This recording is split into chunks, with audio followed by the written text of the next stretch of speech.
இந்த கதையோட பெயர் புத்திசாலி குழந்தை. ஒரு சிறிய கிராமத்தில் கண்ணன் என்ற புத்திசாலி குழந்தை வாழ்ந்து வந்தான். அவனுக்கு வயது 10 தான். ஆனால் அவனுடைய சிந்தனைகள் எல்லாம் பெரியவர்களை கூட ஆச்சரியப்பட வைக்கும். ஒரு நாள் அந்த கிராமத்து ராஜா என் நாட்டில் யார் உண்மையிலேயே புத்திசாலி என்று முடிவு செய்தார். அதற்காக அவர் போட்டியும் வைக்க முடிவு செய்தார். ராஜா எல்லா குழந்தைகளையும் அரண்மனைக்கு வர செய்தார். எல்லோருக்கும் ஒரு விதமான கேள்வி கேட்டார். என்ன கேள்வி கேட்டார் என்று தெரியுமா? ஒரு மலையை நகர்த்துவது, ஒரு கடலை காலி செய்வது, ஒரு மனிதனின் மனதை மாற்றுவது, இந்த 3 வேலைகளில் எது மிகவும் கஷ்டமானது என்று கேட்டார். ஒருவன் சொன்னான் மலையை நகற்றுவதுதான். மற்றொருவன் சொன்னான் கடலை காலி செய்வதுதான். கண்ணன் அமைதியாக நின்றான். ராஜா அவனை பார்த்து கேட்டார், கண்ணா, நீ என்ன பதில் சொல்லப் போகிறாய்?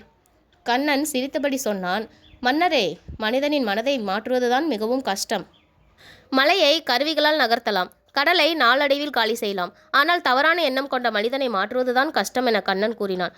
அதை கேட்டு ராஜா மிகவும் மகிழ்ச்சி அடைந்தார். நீ உண்மையிலேயே புத்திசாலி குழந்தைதான் என்று கூறி கண்ணனுக்கு பெரிய பரிசும் கொடுத்தார். உண்மையான புத்திசாலித்தனம் என்பது அறிவுடன் சேர்ந்த நல்ல சிந்தனை கொண்டிருப்பதே ஆகும். இந்த ஸ்டோரி பிடிச்சிருந்தால் லைக் பண்ணுங்கள், சப்ஸ்கிரைப் பண்ணுங்கள்.